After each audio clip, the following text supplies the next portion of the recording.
Good evening. Welcome to Bridging the Gap. My name is Leroy Brown and I will be your host for tonight. Tonight we have some very distinguished and important people we call the Safety World for Children.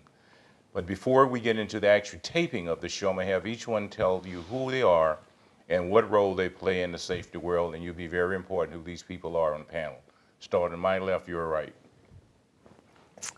Hi, yes, Beth Kreppen, a special agent with the Chicago Division FBI office, and I'm the active shooter coordinator for our office.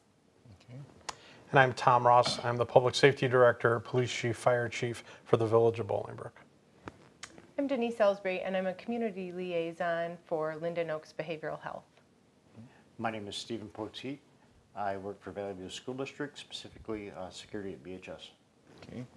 Well, this topic is very serious to the public itself, because when we talk about safety, we talk about safety for children and staff itself. And we're actually doing a Safe School Conference September 28 at the golf course here in Bolingbrook, Illinois. Steve, I'm going to start off with you. I've just given you when is the safety conference.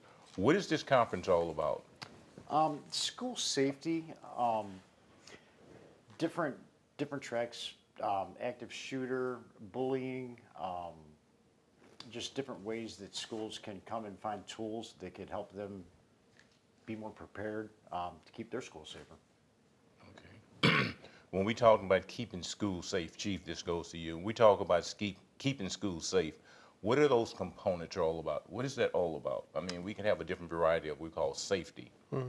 Well, I think when we talk about schools, we're talking obviously the public schools as well as our private and parochial schools, from the preschools, grade schools, middle schools, all the way through the high schools. And we're talking about prevention. We're talking about identifying potential problems, preventing them, mitigating them, and then lastly, being prepared for a variety of different emergencies to keep the kids safe. And that's everything from, to a certain extent, on the fire side, tornado preparedness, fire preparedness, other hazard preparedness.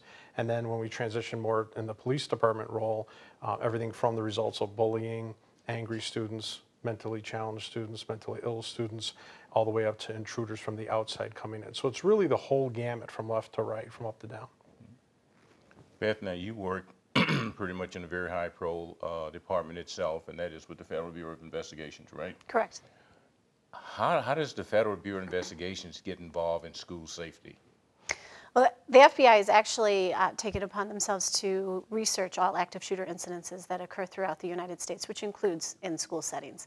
And because of this, they've done a study from 2000 to 2015 looking at active shooter incidences that happen, and in those also looking at school shooting incidences that happen. And they've adopted the mantra, run, hide, fight. And they encourage training and planning for different type of incidences, and they encourage it with the schools. This mantra, run, hide, fight, and what the FBI is basically pushing out as far as proactive planning and training for these type of incidences has also been adopted by several other federal agencies, including the Department of Education. Okay. Denise, we have you on here from Linden Oaks.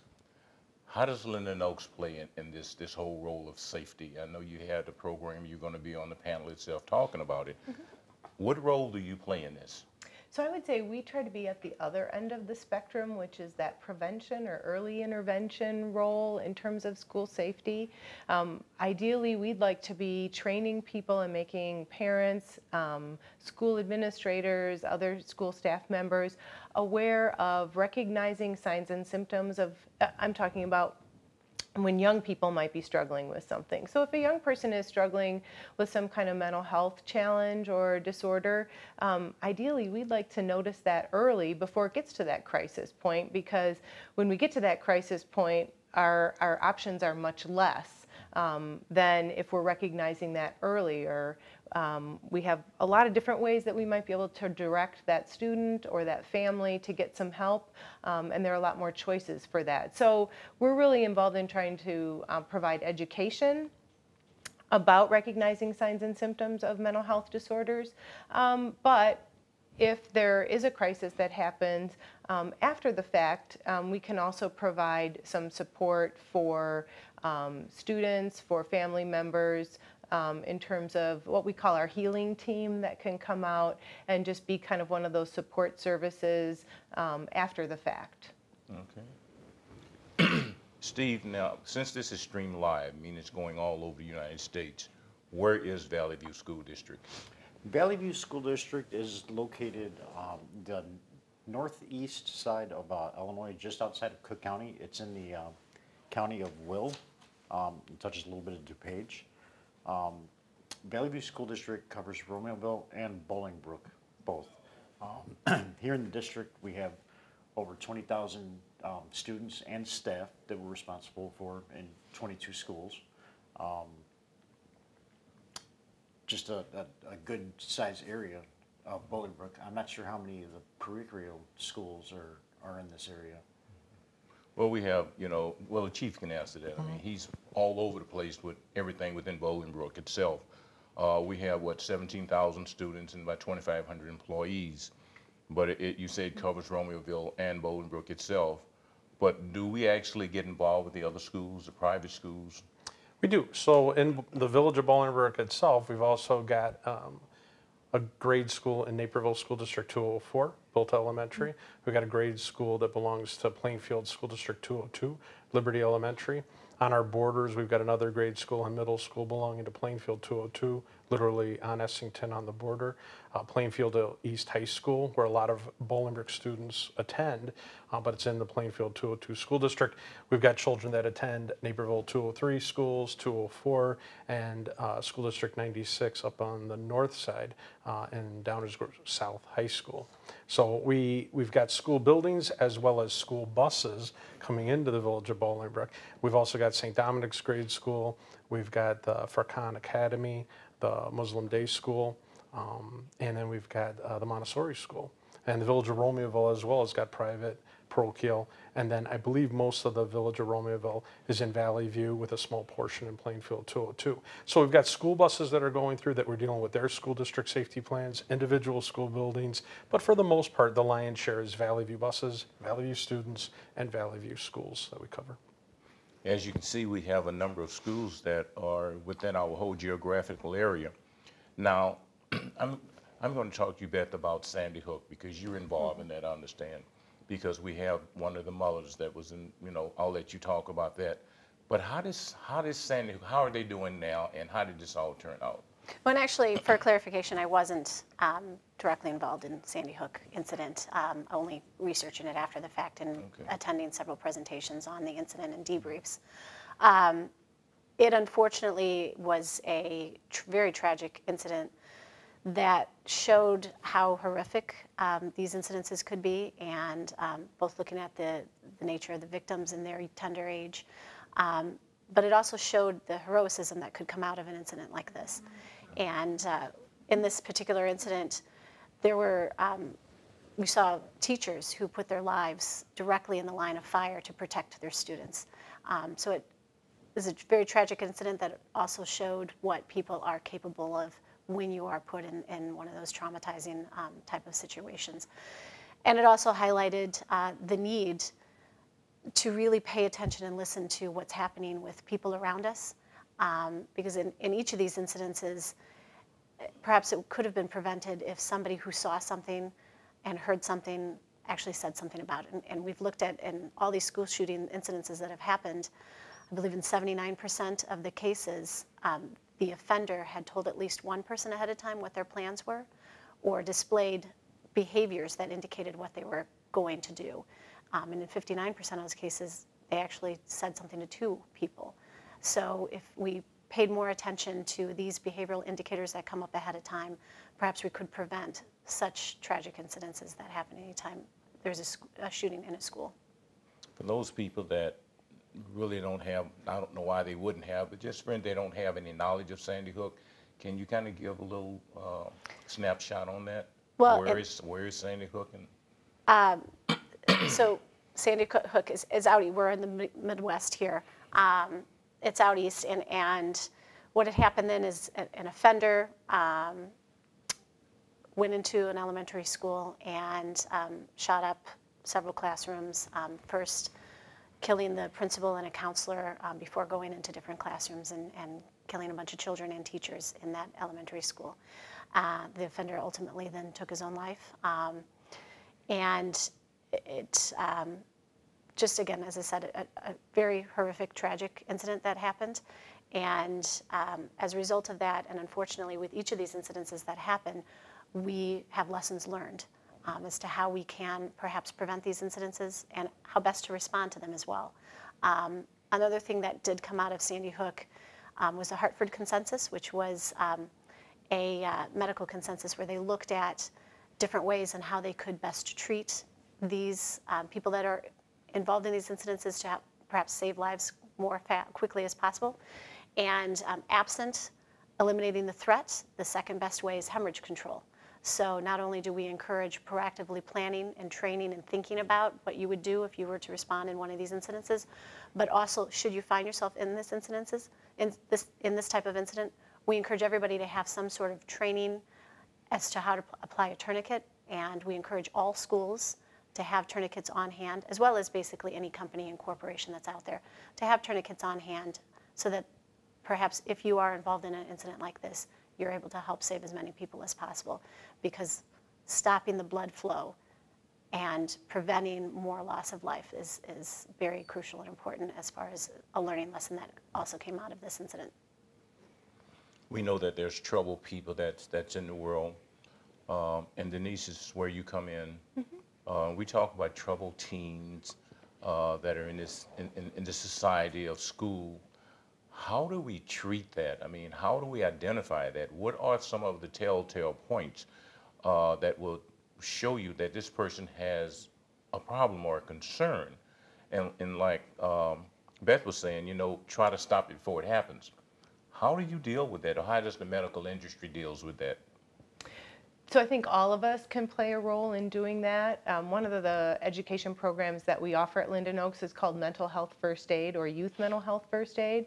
I describe it as being like CPR for mental health. So if we think about CPR, it's all about learning to notice the signs and symptoms of when somebody's having a heart attack, and then knowing some basic skills on how to help that person until the professionals arrive.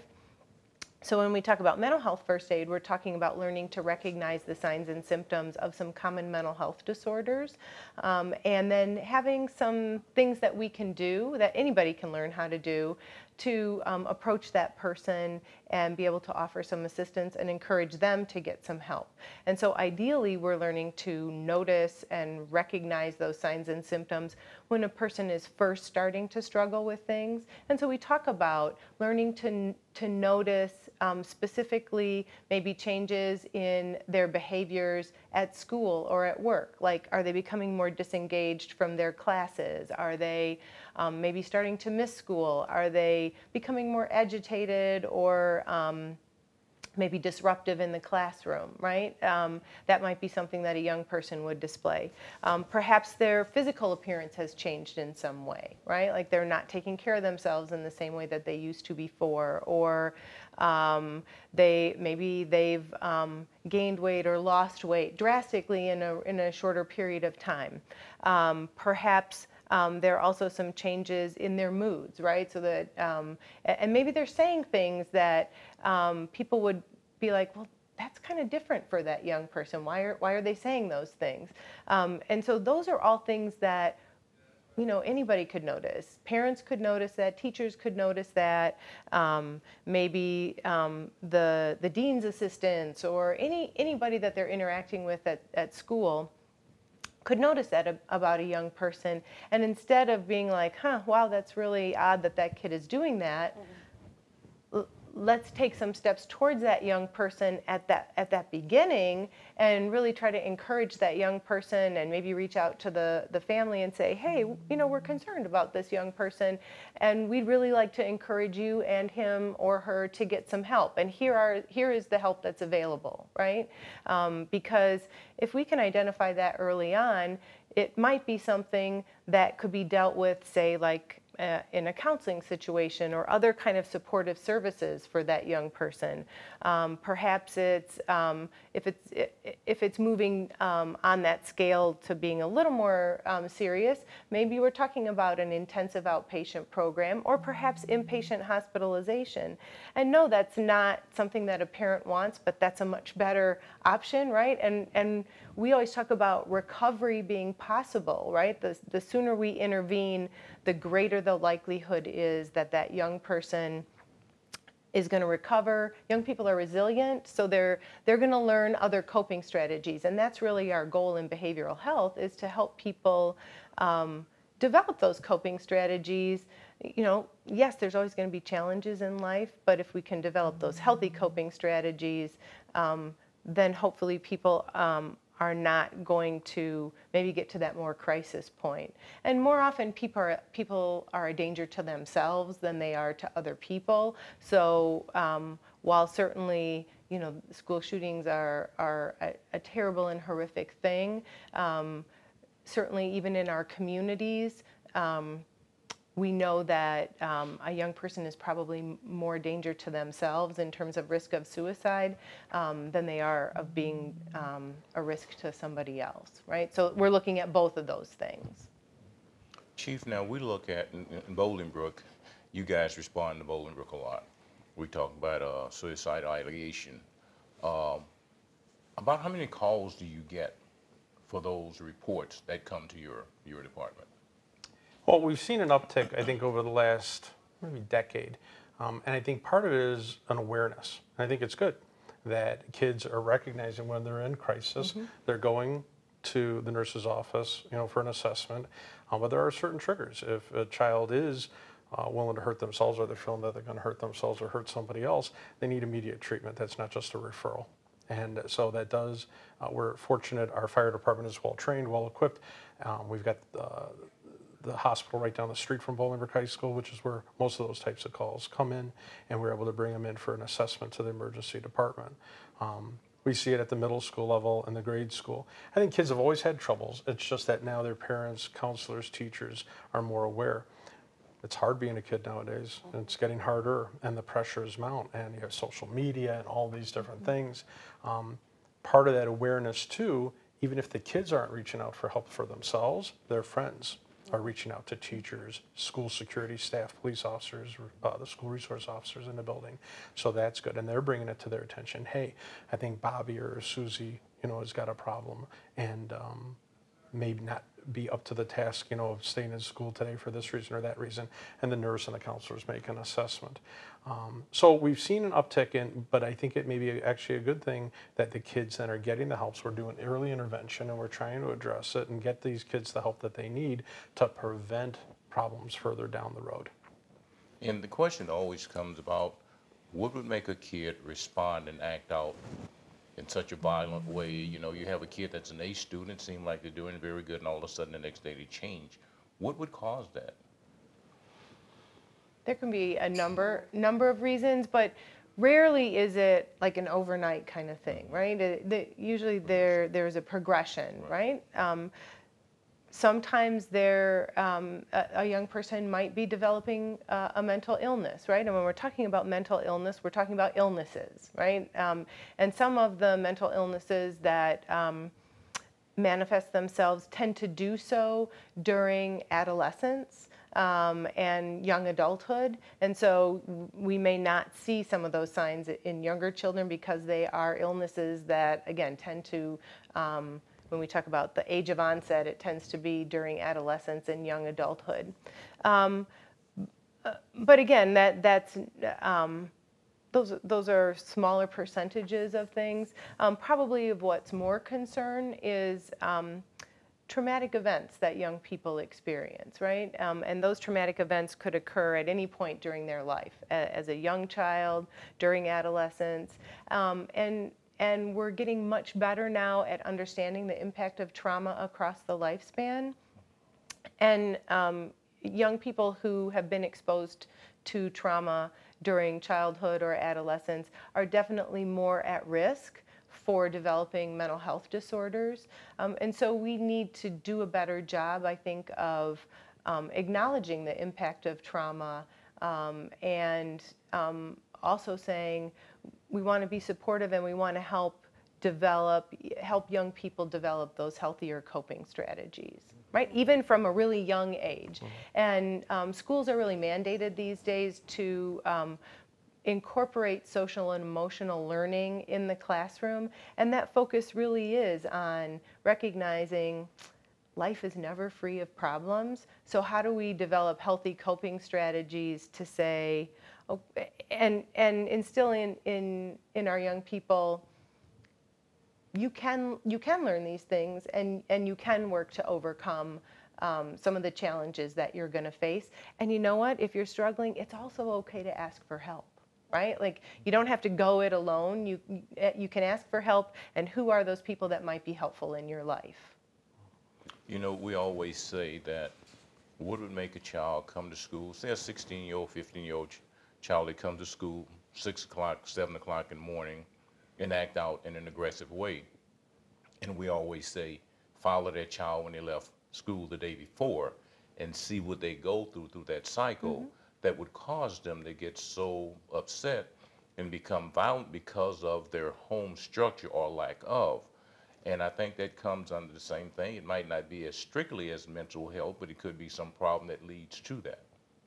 It certainly could. I mean, trauma can come in many different forms, right? It could be assault. It could be lack of or deprivation from certain things, right? And so trauma can take on many forms. And yes, there can be those short incidents of trauma, but there's also kind of that ongoing impact that can wear you down, right? And also probably speaks to the fact that you haven't had that help in terms of developing, again, what's healthy coping strategies, right?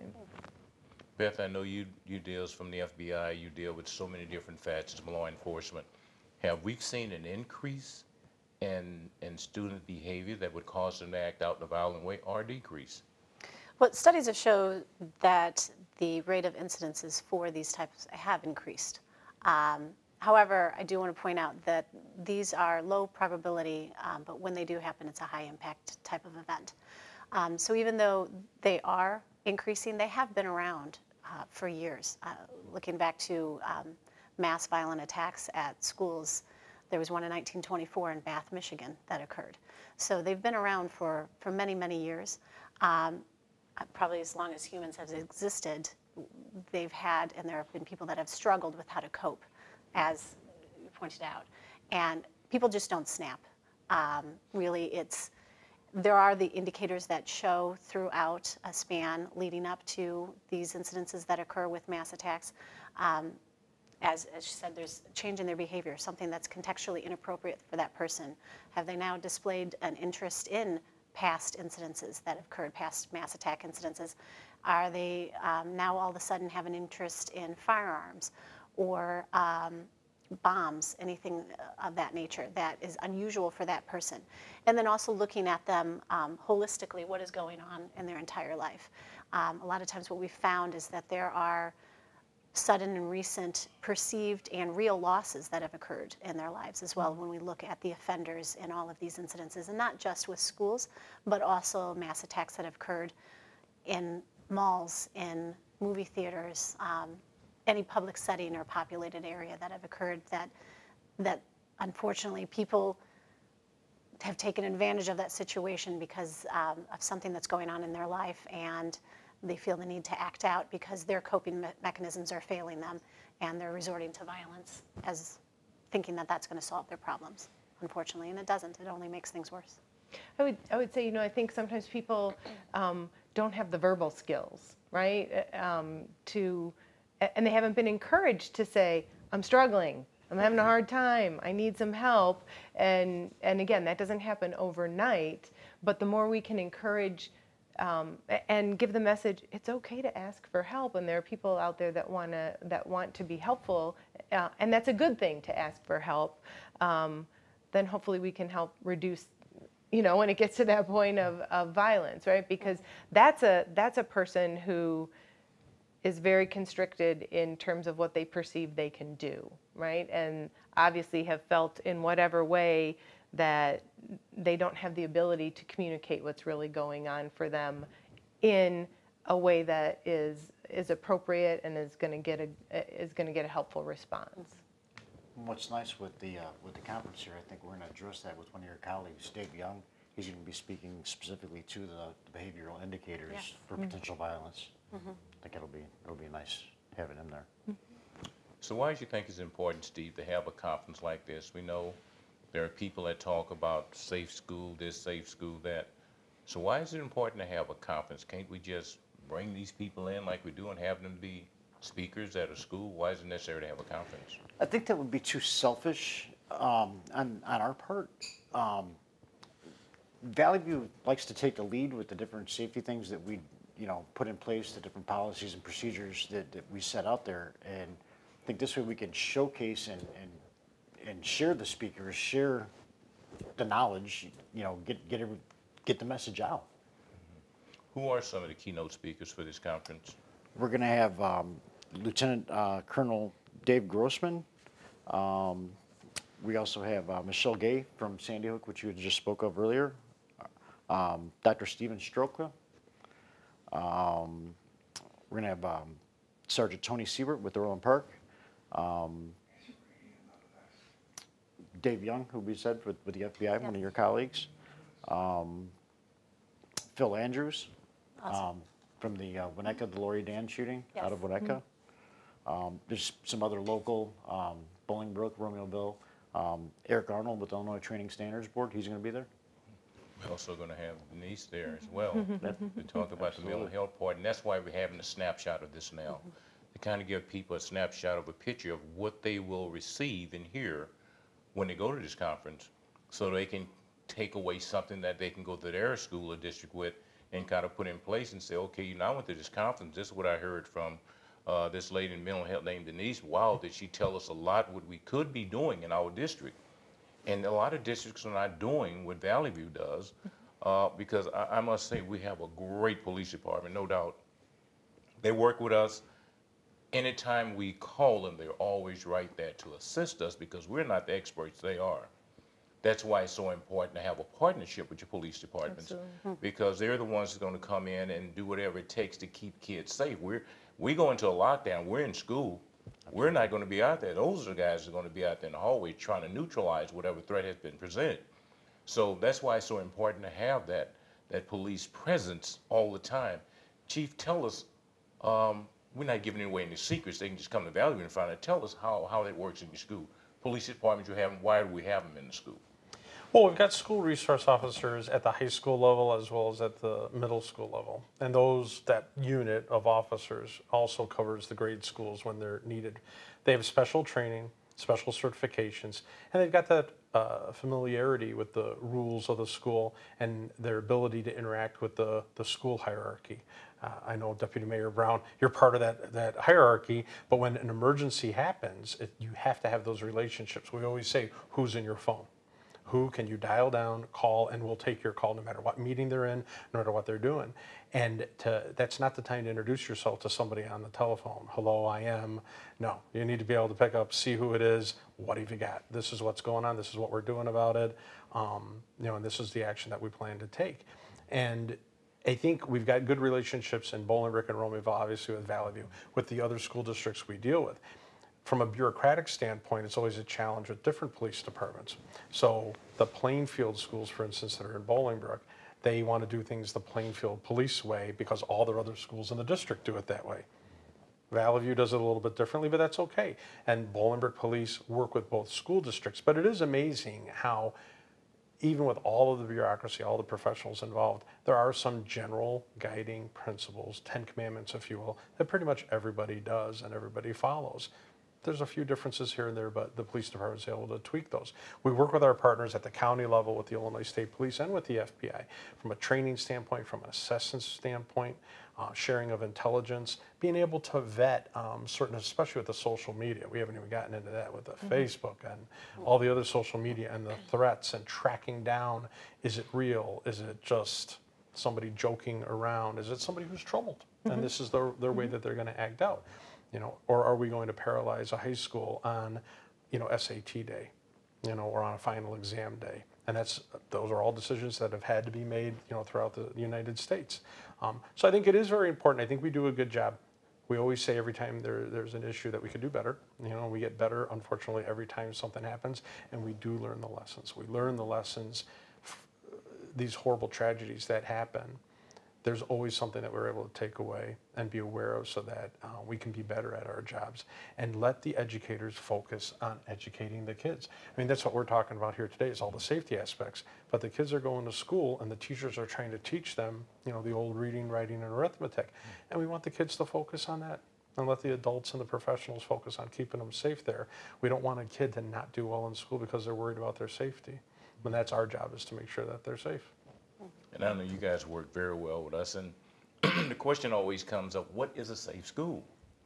And it seems very simple. A safe school is where a kid can go to school and learn and feel safe to learn, and a teacher can go to school and teach because she feels safe in her teaching instructions.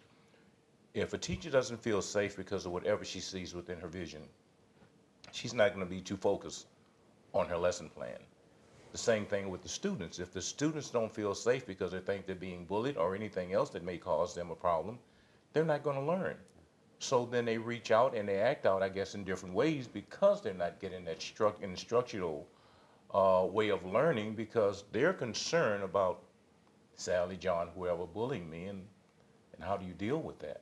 Bullying is a big thing nowadays. So They're probably not learning at all, really. You know Right. what I mean? Because a kid that's under stress is really probably not taking in the kind of information that they need to, because they're focused on other things, right? Social media is an interesting thing, right? Like it can have powers for good and powers for evil, kind of a thing. Some of the good stuff is if a young person is expressing something over social media that isn't, and that happens much more frequently now, that is an opportunity to notice that young person is struggling and to encourage that intervention. Certainly we know that it gets used for bullying, and I know there's definitely an effort on the part of school districts everywhere to really respond to that in a way that makes that an unacceptable thing to do, right? Let's talk about this social media thing. Man, is that a problem? We just had a young man come to our safety meeting yesterday. We have a safety meeting every third Wednesday of the month to talk about safety factors and what we can do to keep kids and staff safe. Let's talk about this social media thing. It is such an anomaly of how things are done. Chief, I'm sure you deal with this all the time. We do, and the younger officers, when I say younger in age and experience, the younger officers are better at it, I think, but they teach the old dogs new tricks. The problem with social media is staying up on it. It's not Facebook anymore. It is, but it isn't. It's on to the next thing, or a new app that's out. And it seems every time law enforcement and the schools take a step forward, the kids have taken 2 steps ahead of us. They always keep another way to make it more anonymous, hide it from their parents, to be able to communicate I remember when group texts were a big deal. Group texts are old news now. So our challenge as law enforcement is to stay up on the new technology. How are the kids communicating? Maybe it is good that they're able to share that they're depressed or that they're feeling trouble and they need help, and we use it for that.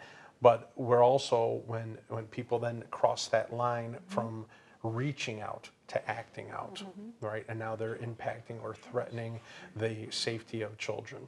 So it's different if it's a 12-year-old who has crossed from feeling bad to acting out. That's different than a 24-year-old. That's doing it not at the school they attend and threatening, somebody at the school. But on social media, we don't know. Is it a 12-year-old who's just saying something off the cuff, or maybe needs treatment, or is it somebody with ill intent? Or from a law enforcement perspective, I don't think I'm sharing anything I'm not supposed to. Are they steering us in one direction, so we put all our resources over there, because really they have an intent to go somewhere else? So we deal with that too.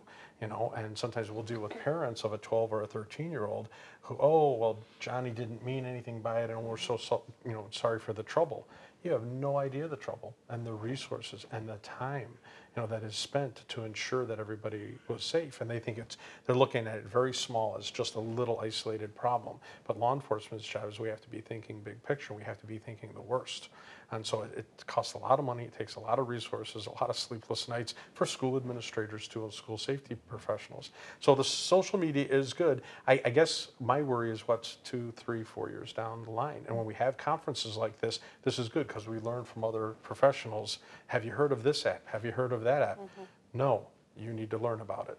Okay, where is it? How can I get it? Where, you know, and here are the security people. The good news is Facebook, Twitter, the more established social media have very good security departments that we can reach out to, and they have the best interests, I think, of kids at heart too. And if we have a kid that's in trouble, they're able to isolate, get us the profile, and we're able to track down pretty quickly where a kid is before they hurt themselves or somebody else. So that is good, but it's making those relationships with those security professionals before we need it. You know, before it's 1 o'clock on a Sunday morning, which is when a lot of these things happen. We're trying to track down somebody in Seattle to answer the phone, you know, or answer an email. So social media right now is an issue, but again, 2, 3 years down the road, what does the future hold for social media? What's that next level of social media going to be? Those kids are smart. Beth, how does the FBI get involved in social media? At what point do they get involved? Well, we have agents that are dedicated to social media and reviewing it and assisting, and we help our local law enforcement partners if they have a particular incident that they're interested in. We can have analysts and agents review different social media accounts and things like that to assist in those investigations.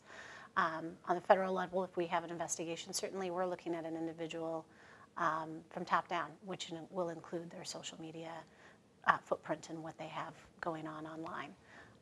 So it's dependent on the incident and the person and what's happening with it, but certainly, you know, we do assist, especially if requests come out from local law enforcement.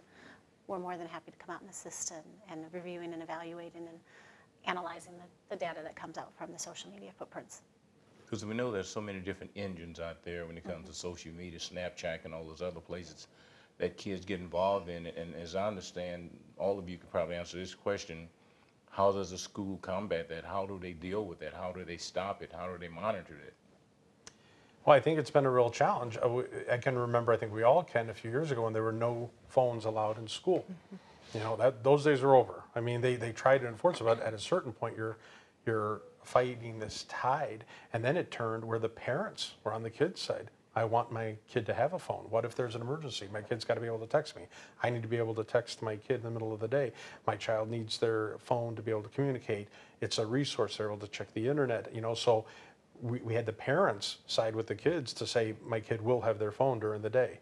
Okay. So now we're just trying to keep it while the teacher is trying to teach. Could you please not be on your phones, you know, in case you're bored? And the kids use their phone for all the apps, for a calculator, to use internet research and stuff.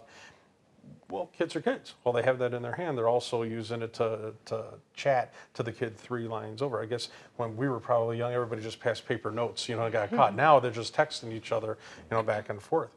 So it's omnipresent inside the schools. So from a law enforcement standpoint, we accept that. That's okay.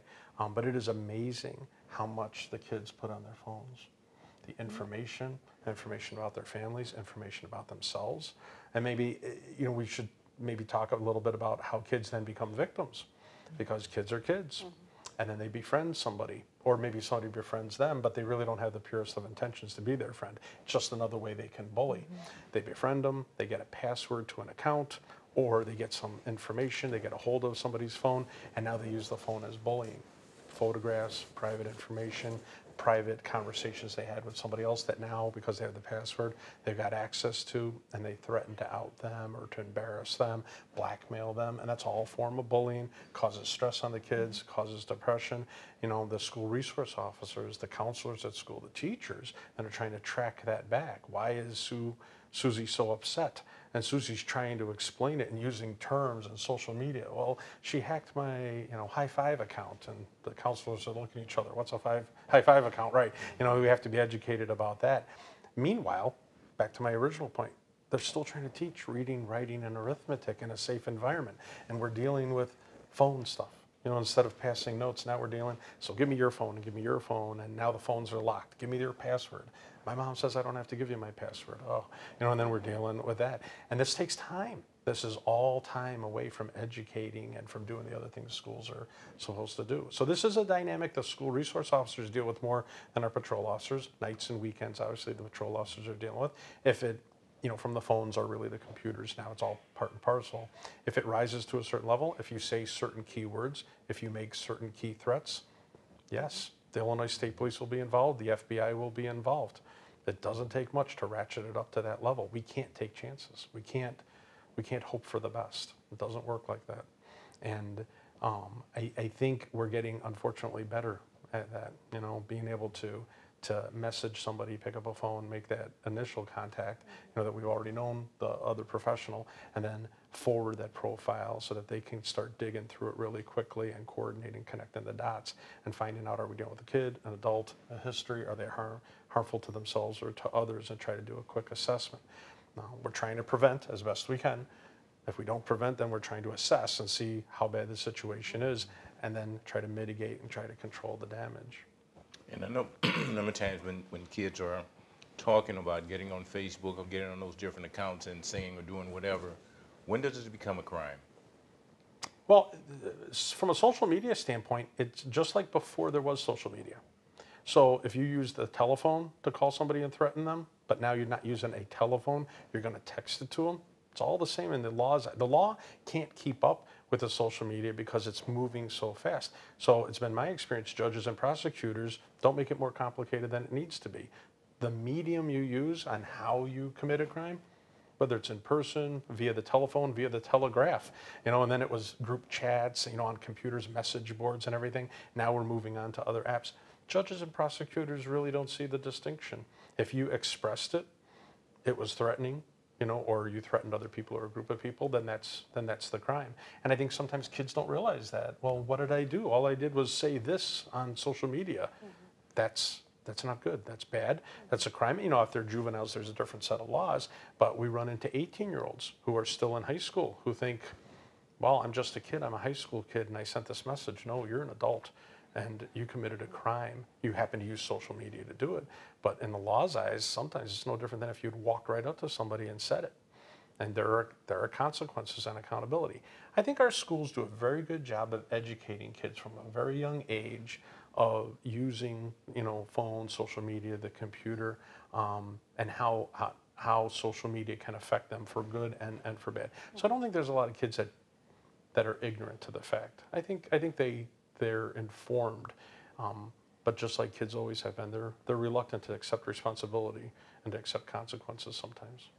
I think kids are fearless about social media, right? Like my grandkids, you know, they pick up the phone, they'll just start pushing buttons, and they're not worried about anything. And so they're just so used to doing that. Whereas like, I'm like, oh, I'm afraid to push that button on the phone. What's going to happen? And so if you're not fearless about using the technology, boy, you could end up down the rabbit hole if nobody is helping to monitor that and helping teach you what's the appropriate use of that technology and what should be the boundaries on it. So I think we definitely have to be encouraging parents to, it's okay for you to monitor those things, and as a young person gets older and as they demonstrate you know, the ability to utilize that technology in a healthy way and a way that's not hurtful, then you get more freedoms with that, right? It's like anything else. You don't just let people start driving, right? You teach them how to drive. So let's teach them how to drive with technology, kind of thing. Right. Steve, what kind of problems are we having at Bowling High School or the high school on those, you know, complaints that young people are giving about people threatening them on social media? What kind of concerns are we having at the high school with that? We're really not getting too many. It's fairly low, and Bolingbrook steps in when there's, you know, the few that come around. Bolingbrook's all over it. a nice short answer to that one. Well, that's okay. It's a Yeah, good answer. it's a good answer, yeah. Like if you'd told me, say, yeah, we got 25 a day that we have, I'd have been a little concerned about that. No. Right. No, I think, but when the things that happen, the kids, it's high school kids using social media, not during school, good, nights, weekends, where it boils over then is at school. And I think the resource officer for sure security knows a fight isn't just a fight anymore, or a shoving match. If we peel back the onion a layer, 9 times out of 10, it's because over the weekend this happened, and then there's always the follow-up. And then on whatever, Facebook or on Snapchat, then they did this or that. There's always seems to be a social media component to follow up, some kind of an embarrassment or a taunt or a follow-up comment or something, and then maybe it does end up in a shoving match or something that we've always dealt with in schools. It just seems there's that social media, component to it now, just an added issue. But no, there's no 25 a day or a week even, no, nothing. Right. And I know we were talking yesterday about the guy that does social media monitoring, and he was talking about how in some districts may have his product, and there's not that much going on for whatever reason. It makes a lot of difference. Because we're saying, well, we probably don't even need this because we're not getting these kind of problems with social media at our schools. And like he says, also, it's not always high school. It's elementary school. These kids are getting on there and doing a lot of things because they're learning from their big brothers, big sisters, learning from whatever, And I've got a 2-year-old granddaughter that can navigate through the computer better than I can. They're not afraid of it. And I'm going, how does this happen?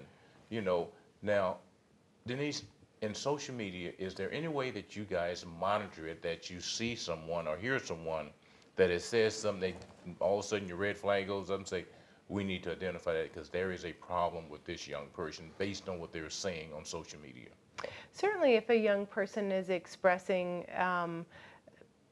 degrees of hopelessness or worthlessness, those would be red flags as to whether they said that in person to someone or expressed that on social media. I think one of the difficulties about social media is that sometimes people will say something or express something on that that they wouldn't face to face, right? Whether that's a hurtful thing to somebody else or even maybe an expression about how they're feeling themselves. So any kind of statement that anyone, young person or adult, makes about even if it's kind of vague, like life doesn't feel like it's worth living, or nobody really cares about me, or things aren't going to matter. It won't matter in a couple of weeks anyway. Any of those kind of coded statements are things that we definitely want to pay attention to, because that could be an indicator to us that that person is beginning to have thoughts of suicide, or might be well on their way to having thoughts of suicide, and we would definitely want to respond to that and not ignore any of those kind of communications, whether they're in person or on a social media platform. Steve, we talking about this conference, and tell us again, what is the conference all about? Where is it? What time does it start? And if someone wanted to be involved, how would they go about doing that? It's going to be held at the Bolingbrook Country Club, or Bolingbrook Golf Course at 2001 Rodeo Drive here in Bolingbrook. It is Thursday, September 28th. The price for entry is $99.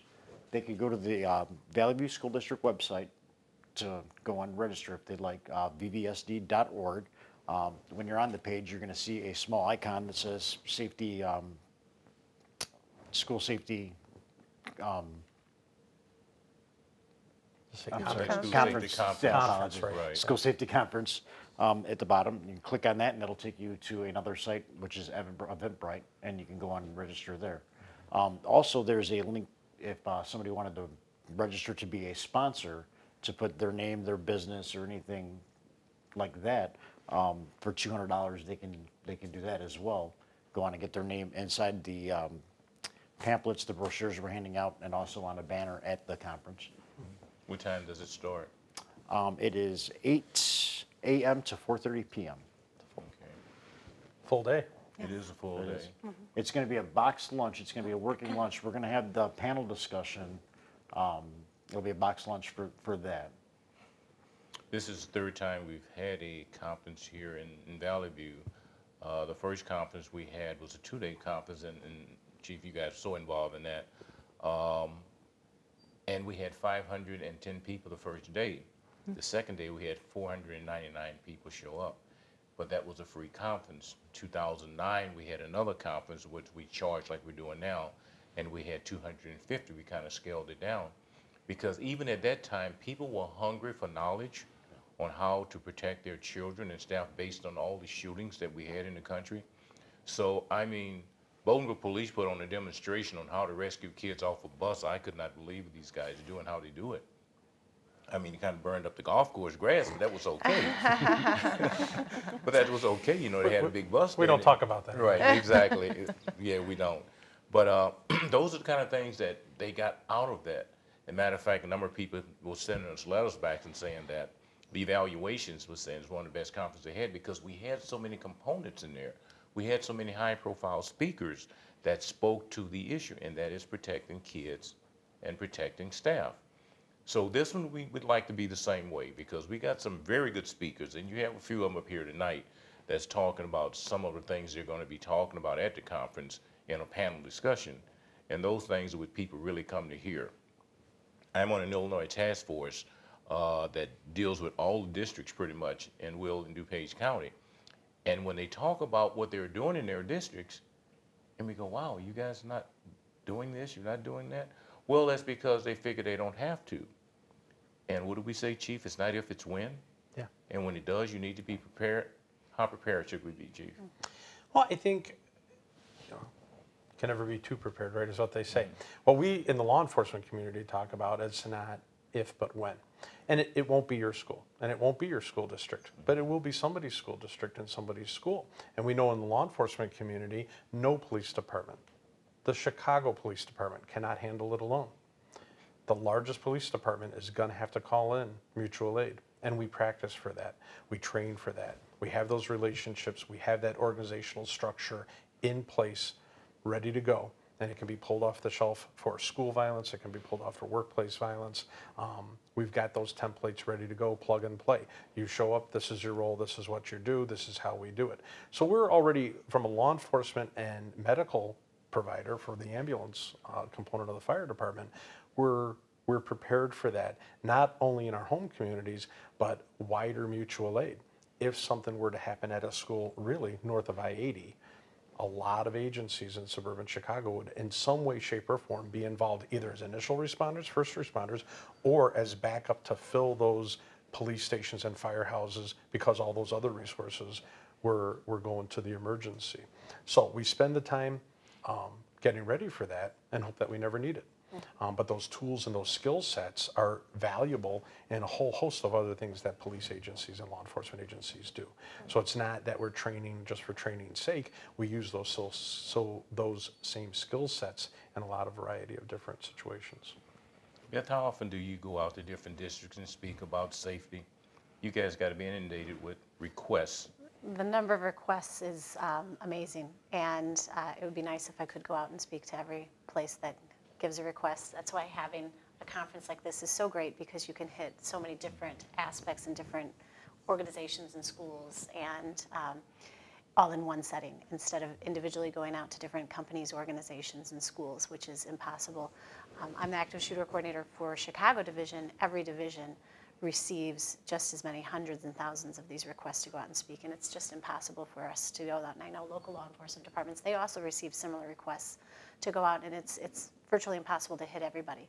So if we're able to have these conferences where you have a large attendance, that we can get the message out to as many people as possible without needing to go individually, and almost train the trainer. So if we can speak to somebody from that school, agency, organization, and they can take back what they've learned to the organization, so they can share the knowledge. That is the best way that we found to get the message out. I know the chief was talking to fourth graders at Brooks School the other day, a whole boardroom full of young people, because they wanted to know what the police department does. Yeah. And that was very nice to see that. I knew this program was going to go pretty fast, because we talked about a lot of different things, and it's all about safety for kids and teachers, staff, in other words. What would you like to leave the viewing audience, the people that are watching this, knowing that we got a conference? what would you like to leave the viewing audience with, a message that you want to leave with? And I'm starting with you, Denise. My message is always about early recognition, right? And so encouraging school staff and parents to really learn to be good noticers of their child's behavior or of young people's behavior. And if there is something, even if it seems kind of small, that maybe is concerning, you can approach the young person about it and say, hey, I've noticed this. Are you okay? I'm concerned about you. Do you need some assistance, right? That's a conversation we can all do. And let's try to notice when things are small, when we have a lot more options for being able to respond, and when we're all going to be in that more helpful and resilience mode instead of when our options get a lot smaller. So early noticing and early intervention is the thing I always like for people to take away. Okay, Beth? I relate to threefold. First, individually and organizations should have a plan, and they should come up with that plan ahead of time, not during an actual incident, and train that plan. Individually, think about when you enter a populated area, how am I going to get out of this area if I need to quickly? Where are your exits? Have situational awareness for what's going on around you. And hopefully your organization also has some sort of plan in place. Secondly, get medical training. You never know if you're going to need it, not only if you're involved in an incident that would be a mass attack type incident, but just being on a busy road and you come across a car accident. You can then use that training for how to apply a tourniquet if you have that training, or CPR, or any of those types of training that you could use to save a life. Lastly, let's foster a culture of shared responsibility for each other and what's going on. Pay attention ahead of time for what's going on with people, and engage with them, communicate with them, not just on social media, but pick up the phone or go meet with them and have that conversation and talk what's going on with you. How can I help you? I've noticed you're struggling, and what can I do to help you? Pay attention to each other and respect each other. That's the last. Okay. Steve? Just that the conference we're having is open to all law enforcement, administrators, counselors, deans. There are CEU credits for social workers. There are clock hours for different teachers and whatnot to be able to attend it. Just one last time to go over the speakers that we're going to have. We're going to have Michelle Gay from Sandy Hook, Dr. Stephen Stroka, Eric Arnold from the Law Enforcement Training and Standards Board, Denise. Robinson Schwartz is going to come speak about anti-bullying laws, where we're standing at now. Bolingbrook, Romeoville is going to come out and speak. Dave Young, your colleague, is going to speak about behavioral indicators for potential violence. Sergeant Troy Stewart from Orland Park Police Department, he's going to speak about CIT, a cooperative path forward from enforcement to empowerment. Phil Andrews, again, he can come speak, and then now we're going to have panel discussion from there. I know we got, about a minute left, Chief? Well, I would say preparedness, having a plan, but key in on the prevention. We're trying to prevent stuff. If that doesn't work, be prepared, and if that doesn't work, implement a plan. Come to the conference. I think the conference is good for learning what works, but also learning what doesn't work. We tried this, and it didn't work out well. Mm-hmm. Learn from other people's mistakes, learn from their successes. The other conferences have been great. I anticipate this one will be even better. All right. I want to thank you for being here, and I want to thank our camera people for being here as well. Without them, we can't do taping like this because it's very informative. I want to thank Mike Allen for being, he's like our logistical person, make sure that everything's okay.